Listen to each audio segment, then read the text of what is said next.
In 2007, I lost my best friend, and then my mother started going downhill very quickly too, and then she died in July. It's still very painful because those were the two people that I could tell anything to, and it sent me to a depression for 2 years. I mean, I just cried all the time. I didn't sleep, and so I went to a family life coach or something like that. And he thought maybe you ought to take some writing classes. So I took some writing classes, and then he said, why don't you try some art classes too? I tell people I found my happy again. It healed me. It just healed me. I take a lot of pictures with my phone that I paint from, a lot. I will print them up or I'll have them file on my computer. And sometimes, depending on how intricate it is, I might want to sketch it first, and then you transfer it to your canvas, and then you start the painting process. You just start painting. You just start painting. You put in the darkest colors in and the, some, I don't know, you just start. And I like doing that. For me to finish a painting and go frame it was exhilarating. It was awesome, and I will never sell that painting, never. And I always knew that I had an eye, because I could take great pictures and stuff. I knew, just didn't know how to translate that to a paintbrush. I just didn't know how to do that. When I first started taking art, it was scary, because you can put yourself out there for people to see you, see the inner you.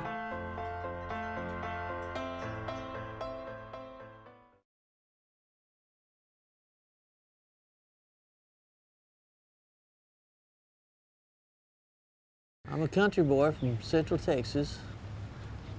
Been working hard all my life. Now I'm living up here in Tulsa and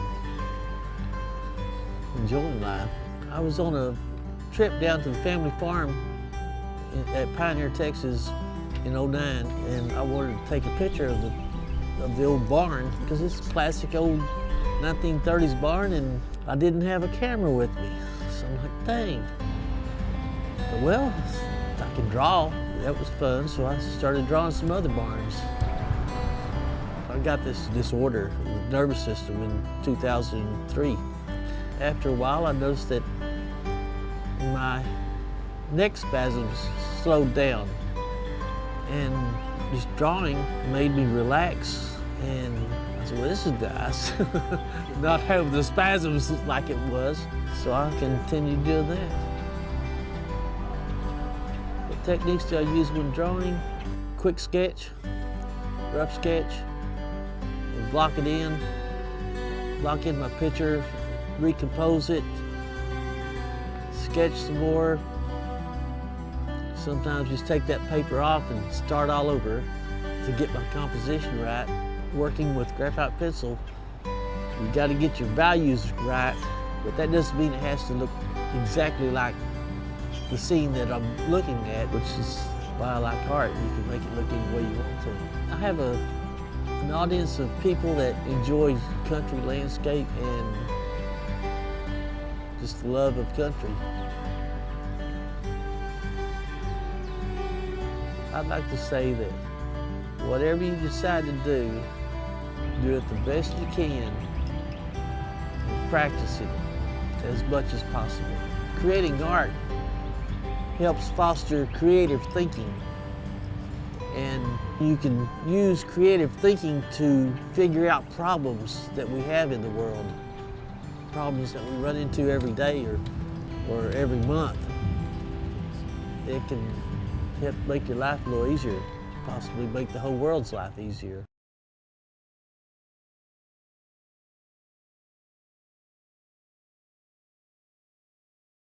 I forget to eat.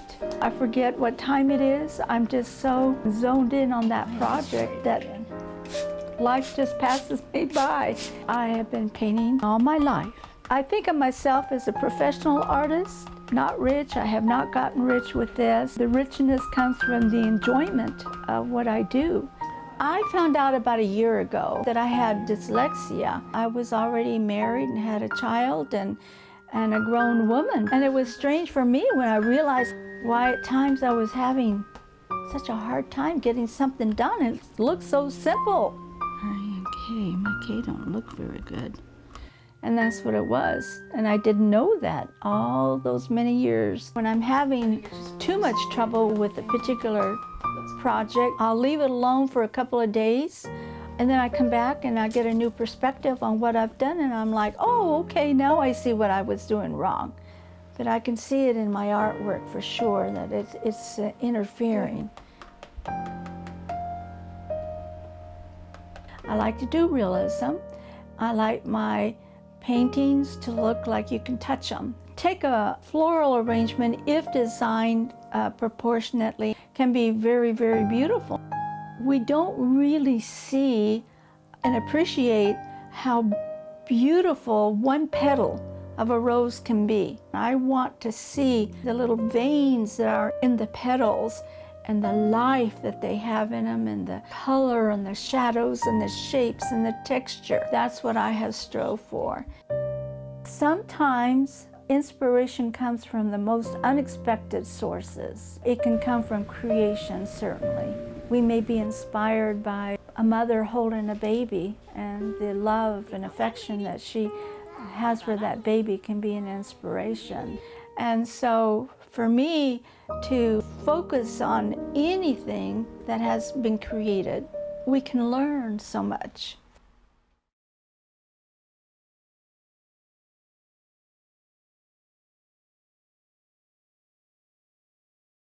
I started painting when I was about 15. I took some art lessons and had a wonderful teacher, but it wasn't until after I retired that I really had the time, and I started painting again. Even though I didn't grow up on a farm, I'm kind of drawn to the farm animals. I like cows. I think they have great personalities. I paint roosters. I do a lot of pet portraits. I do some wild animals and birds.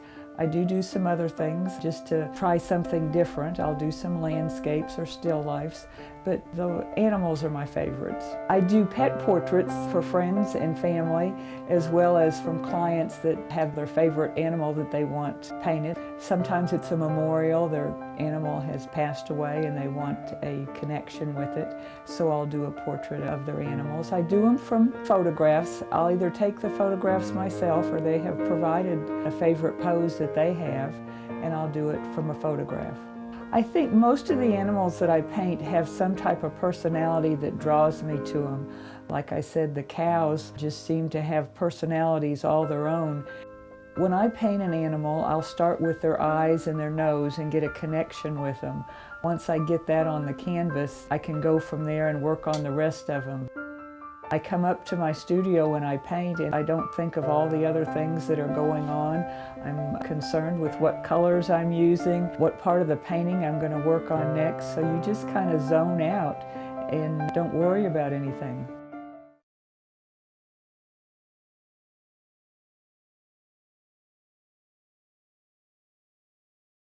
My oldest daughter, she's the #1 reason why I even paint.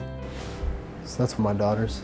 We went to some classes at a gallery, and from that moment on, I was hooked. And so me and my daughter have painted together ever since I began painting, and then I've had 2 more younger daughters, and they've just been brought up in this artist lifestyle of traveling and painting. I think it's just the whole environment of creativity. So I started painting in 2010. I was a builder before that.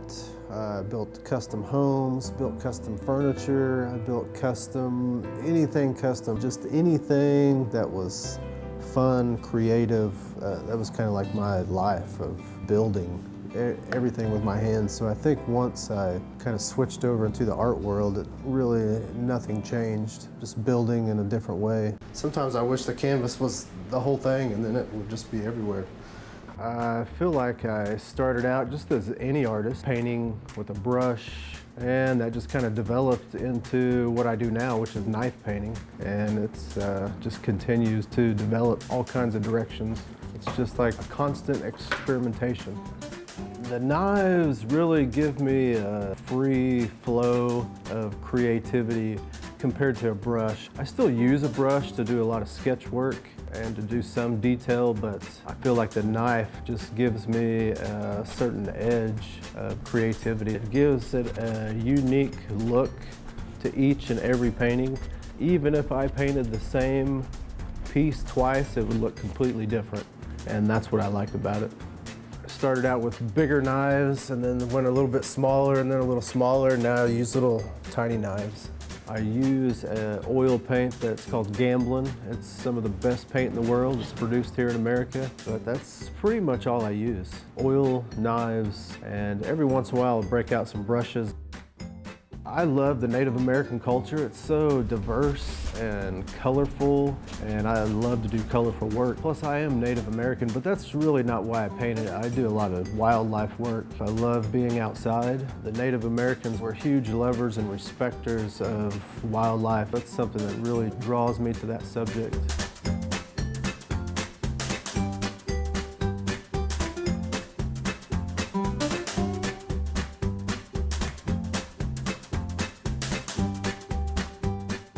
I think it's more just something that's inside of you that's just you have to create. Once I started creating, it was just like you can't stop.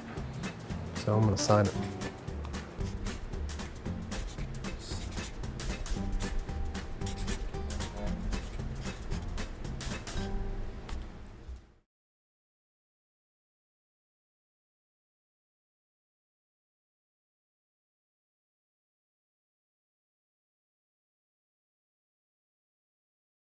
I painted since I was little bitty, and my father in Brazil noticed that, and so he got me my first painting kit.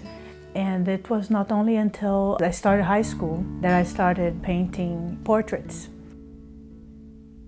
Then after I moved here, I continued painting, but just for myself. I didn't know the market here for art. So I just painted at home, and some people started noticing my art and started asking for me to paint for them. So I paint butterflies. They used to be very little on the background, and then they start taking more the space. And butterflies for me means change. And that's what I believe that people should search for, changes in their lives, evolution. Humanity should be searching to evolve into themselves better. In 2011, I discovered that I was actually adopted. And a friend of mine who is a psychologist came to my house and we were talking about it, and she was like, "Nanda, look at your art. Your art's been telling you this for years." I think art is a reflection of your subconscious. No wonder many psychologists use art to understand how people feel.